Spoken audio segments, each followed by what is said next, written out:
From the Kennan Institute in Washington, D.C., welcome to Kennan X, a podcast on our never-ending quest to understand Russia, Ukraine, and the surrounding region. I'm your host, Jill Dougherty.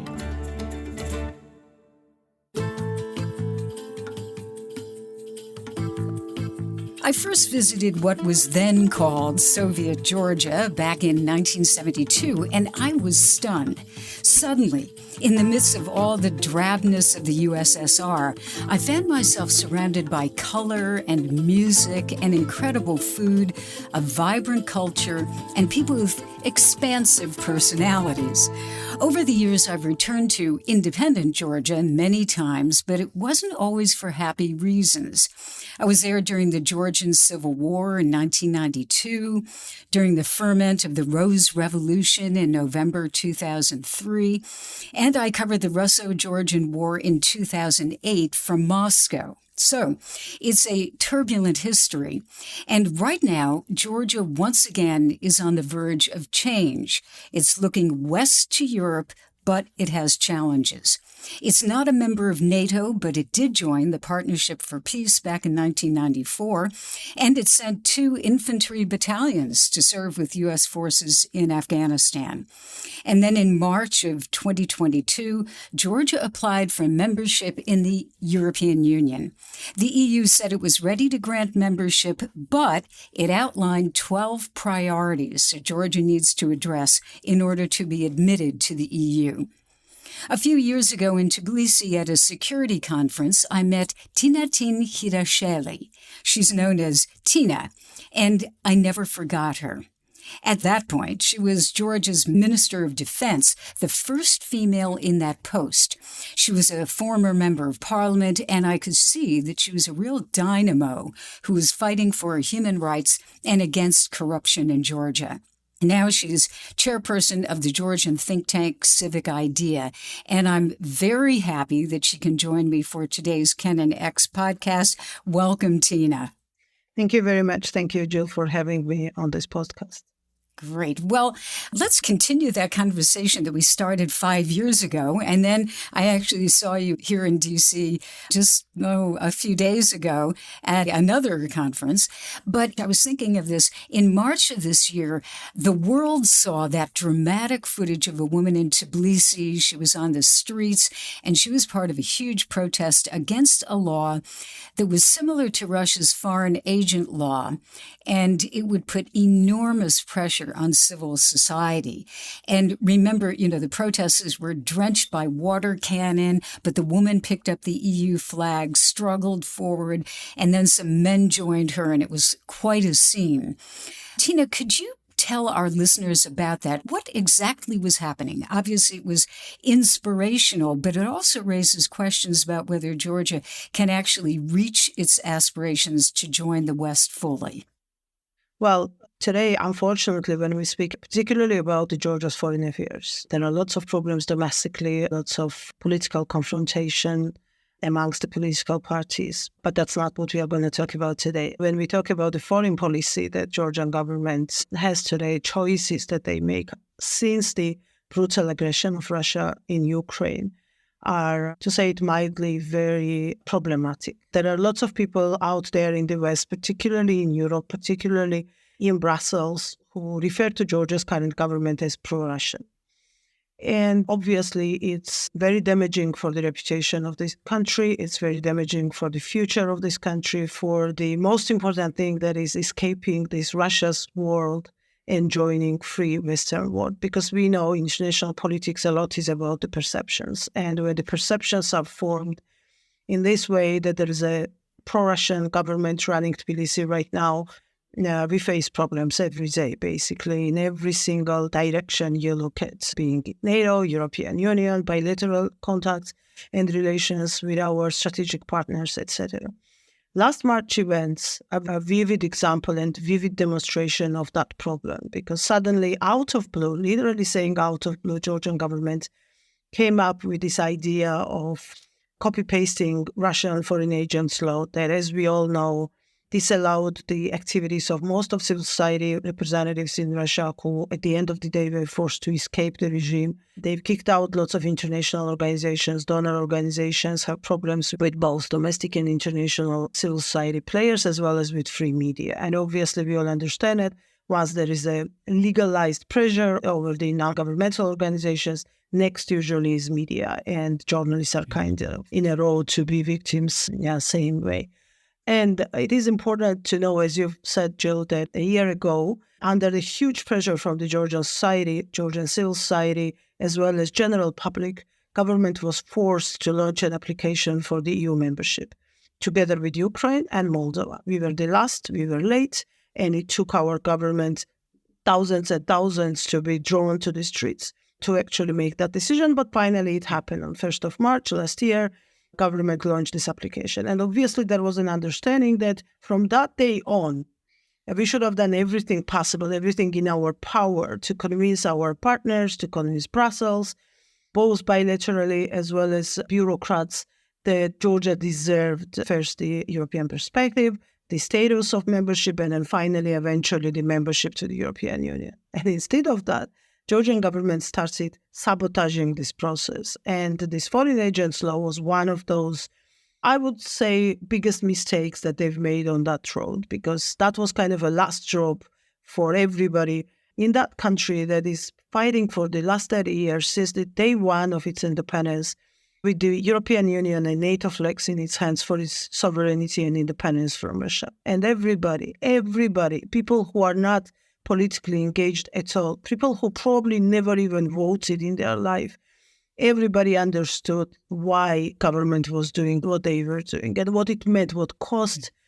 we would have if government was successful passing this Russian law. And then in a matter of hours, through social media, Facebook, Twitter, people got mobilized, and we had these huge crowds on the streets of the capital city. Youngsters, Gen Zs, millennials, like everybody, pensioners, everybody was on the streets with one message. Everybody was carrying European Union flags. I've never seen, actually, Europeans said that they've never seen so many European flags on the streets in their life, because that was the way Georgians expressed the reasoning behind this massive march on the streets, that Georgia belongs to Europe. There is no force that will stop this desperate attempt of the Georgian society and Georgian people to get through and to escape this vicious circle that Russia created around us and finally get a secure future for its kids and for themselves, for the generation that lives in Georgia today.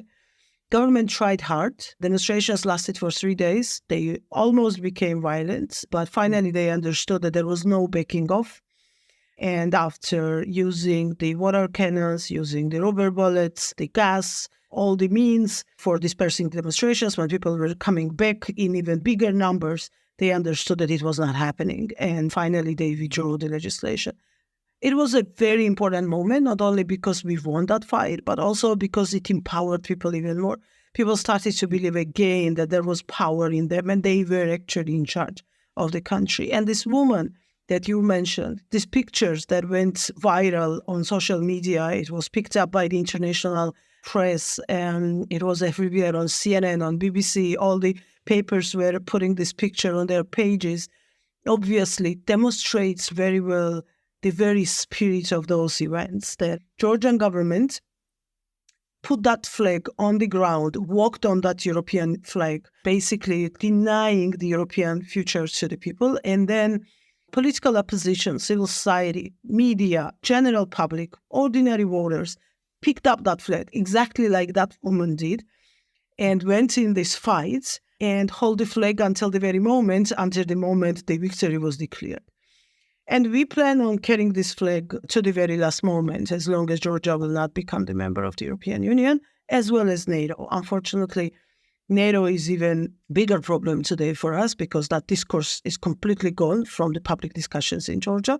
But I'm pretty sure that towards the upcoming Washington NATO summit, people will get same active on that issue as well, and we will have our own victory as a society. At the end of the day, it's a decision by the member states, but as a society, we also need that victory for feeling stronger and feeling in ownership of the country. Obviously, we intend to continue that fight to the end before Georgia will eventually get the membership to both European Union and NATO and ensure its sovereignty, which has been under the attack all the time, during all these years, during all the 3 decades of independence. It is only European Georgia, NATO member Georgia, that will ensure that kind of security and sovereignty that we need for the development, for securing the future as an independent state. Speaking of sovereignty, you do have problems. I mean, physical sovereignty of Abkhazia and South Ossetia, which Russia took during that war and continues right now to be held. At least there are Russian troops there.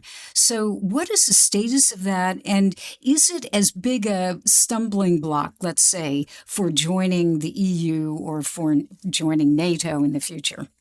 Well, yeah, it is a serious problem for those of our listeners who do not know. 20% of the Georgia territory is occupied by Russia. The occupation is very much visible, very much tangible. We have 3 Russian military bases on the Georgian territory, and that is outside the control of the government in the capital city in Tbilisi. We do not have an actual warfare right now. Since 2008, there is officially declared ceasefire. But unfortunately, it does not stop Russian forces to act on a daily basis. And this action means sometimes grabbing little land here and there. Sometimes it means kidnapping people for ransom. They found this extra income, or the Russian soldiers found an extra income for themselves by kidnapping people who go to their gardens, orchards, or go to the forest with their cattle, or try to, gather mushrooms or whatever forest gives them. And then immediately the Russian soldiers appear there and negotiations start on certain amounts of money for freedom.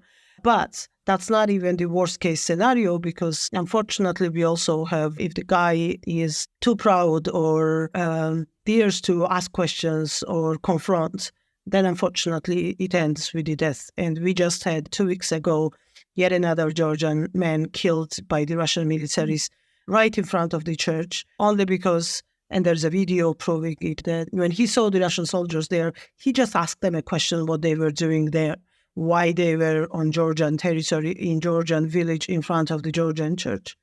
And they just shot him right there in front of his friend who was kidnapped. But they understood that the problem was really severe. And then in a couple of days, the other guy was released unharmed. But unfortunately, another Georgian lost his life towards the occupying force. This is everyday life of Georgia. And Russians make sure, actually what is important is the timing of that accident, because it happened right on the day when Georgia was expecting the announcement of recommending the candidate status to the European Union. It happened right on that day when the whole country lived for that moment, sitting in front of TV stations, waiting for the announcement for Brussels. And instead of this announcement, we've heard about the incident and the murder of another Georgian guy. And why they do it, it's very obvious, because of course it's not random. Of course it's not just by accident, but it all has its own purpose and goal to make sure that we don't forget that they are there. And every time Georgia makes strong step towards European Union, united in bilateral cooperation with the United States or with NATO, something like that happens to remind to average Georgian citizens that Russia is there, they are watching, and they will not allow for Georgia's success. And that's our everyday life. This is why we are so desperate and so motivated to do everything possible in our hands, in the hands of the society, to get out of that darkness that Russia tries to get us all the time. One thing, and maybe we could just briefly, because there's so much to talk about, but one thing that I always have difficulty understanding, and I know it's politically very complex in Georgia, but how does a government that, well, let's say charitably, we could say, can't make up its mind as to whether to be in the West or with Russia, but how does a government continue to rule if the people actually do want a European direction? How does that happen? Well, we have elections next year, and the government that we have in place, prime minister that we have in place, was never elected. The leader of the party who ran the elections in 2020 for the ruling party is long gone, and he's in opposition. If you have him now on this interview, he will talk the same language I do. There is no difference. So Yeah, literally, I mean, it is the same party, obviously, who won 2020 elections, but its leadership is completely changed since the elections. But unfortunately, in our system, we do not have a typical European parliamentary democracy system. If there is a government failure, then they resign and there are snap elections. We do not have that. So we are waiting for our elections. That is every 4 years. It is going to happen next year in October. We do understand there is always a revolutionary way, but we don't want to do that. We did it so many times. We had government change by different ways with the revolutionary mood it plays. And we understand that usually with this kind of huge excitement that comes with revolution, then there is a big downfall coming. And for the first time, regardless of all the hardship and problems, Georgians, the political opposition, active members of the society, social elites have decided that whatever it is, it is. We will fight every time, every day, every step. If something really horrible happens with this government, but we will get through the elections and have a big change coming. But again, with the understanding that every time they put our European future at risk, we will be there. And we will not let them to make those big mistakes, irreversible mistakes. Of course, they make mistakes every day. Every time they show up on TV, it's a disaster. But when it comes to irreversible mistakes that will define Georgia's future differently, then we are there. And we don't let them to do that. You know, Russia in many countries in the region certainly interfere in elections in various ways, sometimes through corruption, sometimes electronically, or let's say digitally, etc. But do you think that that election coming up can be an honest election? And do you see evidence that Russia is trying to influence it in any way? Well, unfortunately, Georgia is kind of a country, same probably as all former Soviet republics, except for the Baltic states. Yes, you have a huge influence from Russia, soft power, hard power, sharp power, you name it. Well, including in Georgia, we have even their militaries, obviously, standing 40 kilometers from the capital city, not that far away. But the problem when it comes to the elections is more with the domestic players. The falsification, manipulation with the vote, absence of the availability of free choices actually for the people, absence of a sound political debate. It's not because of Russia. It's because of the sitting government at place who refuses already for 3 years to participate in any debate with anybody. So there is no political show in a country that runs debates live or recorded or in whatever shape. Government refuses to appear on TVs they don't like or they consider being critical.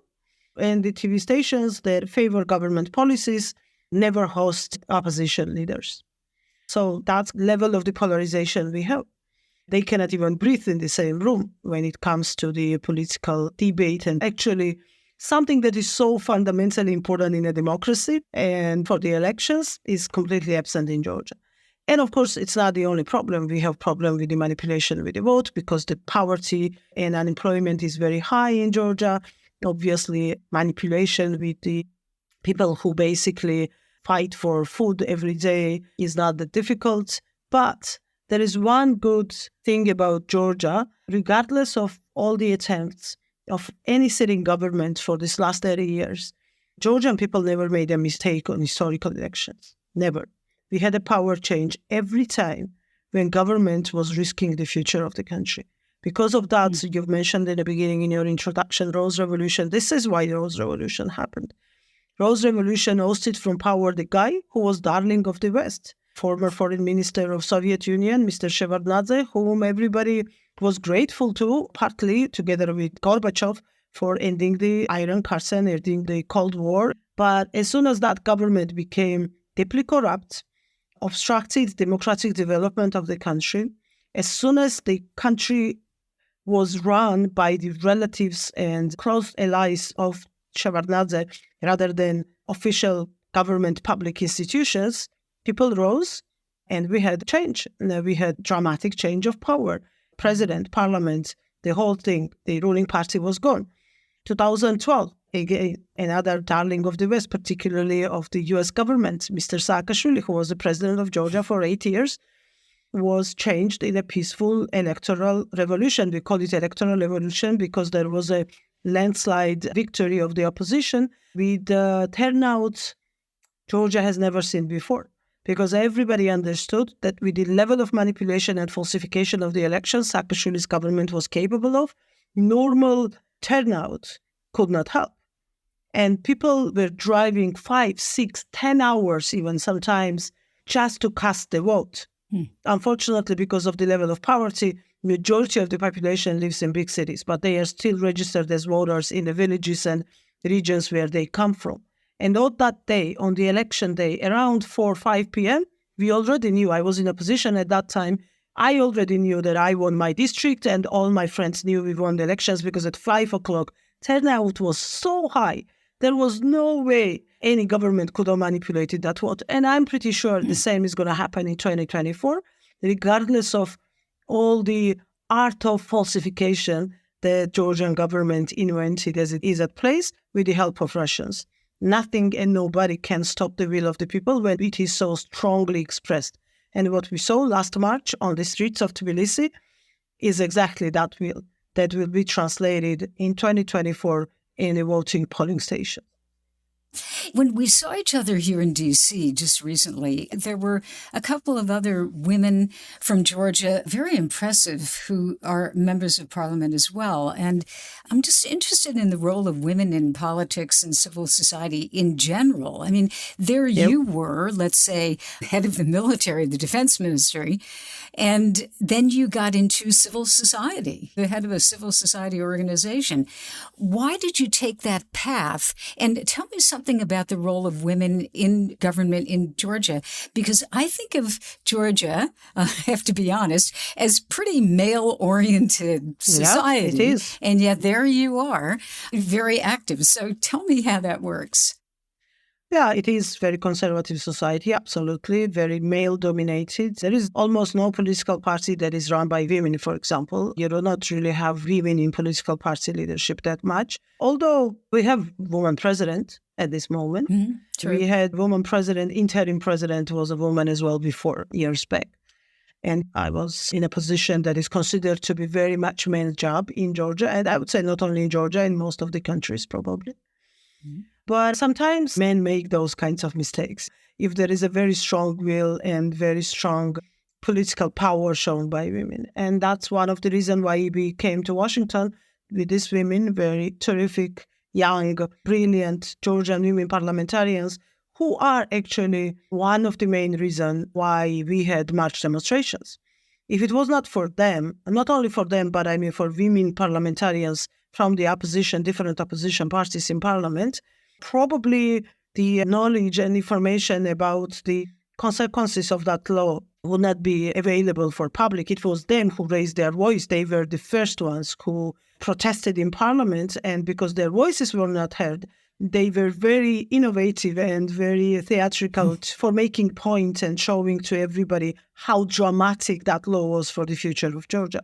That's only one case. We have lots of situations like that. So women politicians were also driving force of the entire movement that started in Georgia since the Russia's aggression in Ukraine, of this fight of disobedience, fight of resilience that is shown by the society towards Russian occupying forces in the light of the war in Ukraine. Women politicians were the ones who, including the president of Georgia, who, in spite of the Georgia's government's very shameful position towards Ukraine, stood very strong, supporting Ukrainian people, supporting President Zelensky and the policy that Western governments have and the position Western governments have in this war. We wanted to show to the world that in spite of coming from a very, conservative, male-dominated societies, we are not planning to sit back and be loyal and take the places, whatever places men will assign for us. We will fight for those places. And the reason why I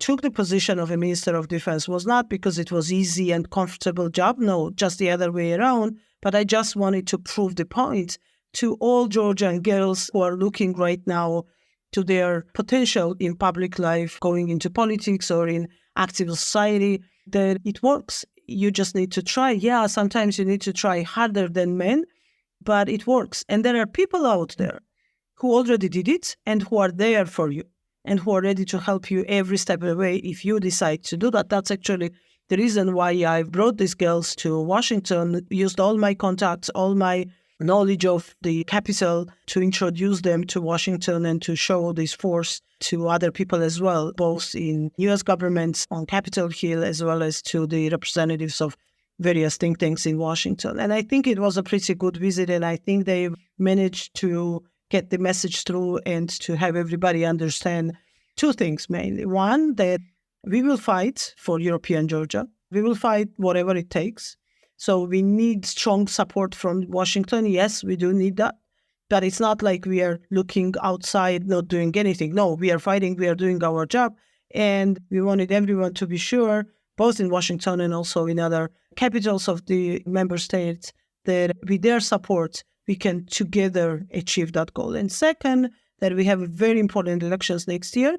And again, we are going to do our job, but we need lots of monitoring. We need lots of observers coming to Georgia and helping us in that fight. Because even in 2012, when, as I said, we had this huge turnout and basically everybody who could walk showed up on the polling stations. And although, again, as I said, at 5 p.m., I already knew I won. At 11 p.m., I was not that sure anymore after the polling stations were closed, because then the security forces showed up. And that was the moment when we made a call to our international community saying that we did everything we could up until now. Go out to vote campaign worked. People made their choice.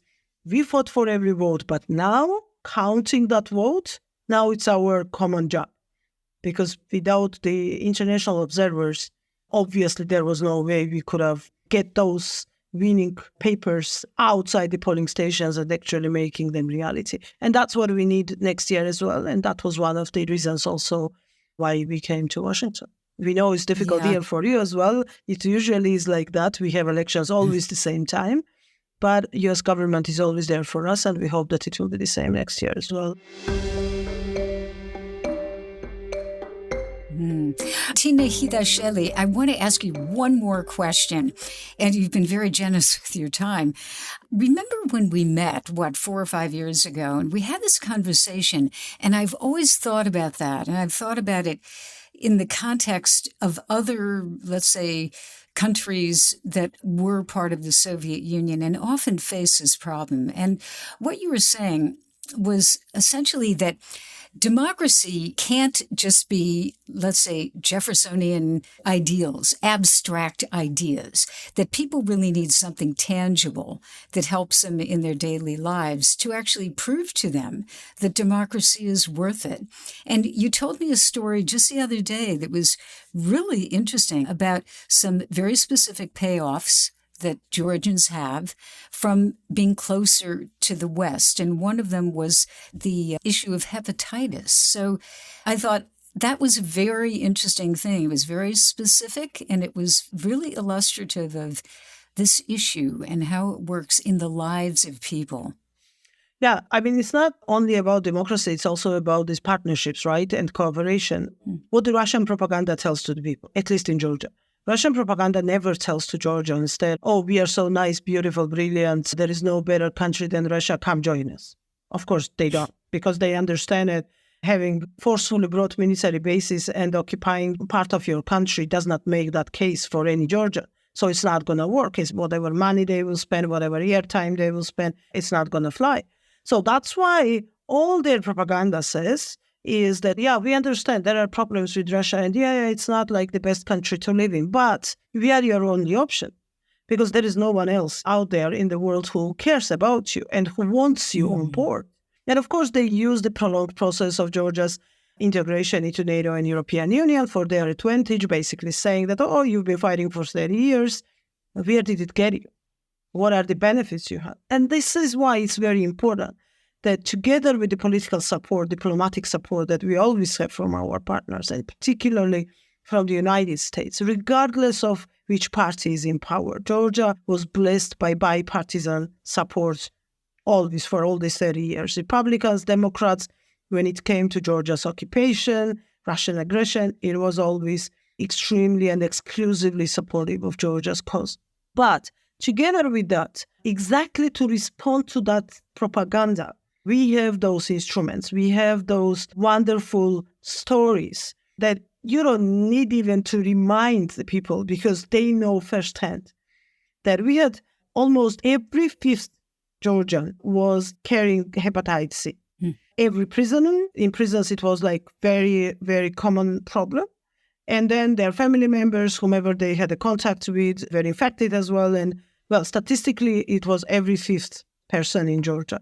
And now Georgia is hepatitis-free country. And this elimination program was fully, 100%, run by the U.S. government. I don't exactly know which department, but U.S. government money. But it's not the only program that helped so many Georgians. I went for studies to the U.S. and lots of people like me, I was at Yale University. I was born in Soviet Georgia. I graduated my high school still in the Soviet Union. It was 1990 when I graduated high school. And then after that, when I went to the university, it was already independent Georgia. But my university years in independent Georgia were civil war in Abkhazia, war in South Ossetia, all 5 years. No electricity, no, I mean, literally speaking, I mean like 100% no electricity, no gas supply, no heating at home. Water was coming 2 hours a day or sometimes was not coming at all the whole day. 5 years I was at the university living in a room without any heating or any water supply. And then I was at Yale University. One day I woke up in New Haven, in this haven for someone coming from that kind of a country. And again, of course, I was not the only person. Georgia was, after Israel, was second most aided country by the United States government in all different directions, education, healthcare, agriculture, you name it. And of course, we are grateful for that. And it's not only being grateful, it's also understanding the benefit of the choices our ancestors made long time ago when they decided that our path was Christianity. Well, at that time, that's how you were making a choice in medieval ages. And then after breaking up from the Soviet Union, we said, yeah, we are going to NATO and European Union. And the United States is going to be our strategic partner, not Russia, not China, but the United States. And again, it's not necessarily only about this, because I can tell you easily, in 2008, Georgia wars lasted only 5 years, only because of the U.S. government's very strong policy. Immediately, from the very second war broke up in Georgia and Russian soldiers entered Georgian territory, it was President Bush's statements that stopped air bombing of Georgia's strategic objects. And nobody argues with that. And that's what's most important. But at the same time, of course, it helps to respond to Russia's propaganda that, no, we are welcomed. No, we are considered as friends. It's not just us, but it's mutual. And we have an understanding with our partners. And this is how democracies work. They help each other when there is a problem somewhere. Not like during the Soviet Union, when it was always requesting something from you, and then nothing was happening. There are lots of stories like that. People will tell you stories, amazing, unbelievable, that things like that were happening. And it's important, and this is actually what brought people so massively on the streets over the years whenever our Western path was under the threat. People can't just imagine going back to Soviet Union or whatever will be equivalent of it as Russia and President Putin. Well, really, thank you so much, Tinatin Khidasheli, who was Georgia's Minister of Defense when I first met her, and now is the chairperson of the Georgian think tank Civic IDEA. Thank you very much for joining me on Canon X, and I'll be seeing you soon, actually, in March at a security conference back in Tbilisi again. I'm really looking forward to it, and thank you very much. Thank you, Jill. Thank you very much. It's a great honor for me to be a guest in your show. Canon X is a product of the Kennan Institute at the Woodrow Wilson International Center for Scholars in Washington, D.C. It's the Wilson Center's oldest program, founded in 1974 by George F. Kennan, American statesman, James Billington, historian and former Librarian of Congress, and historian S. Frederick Starr.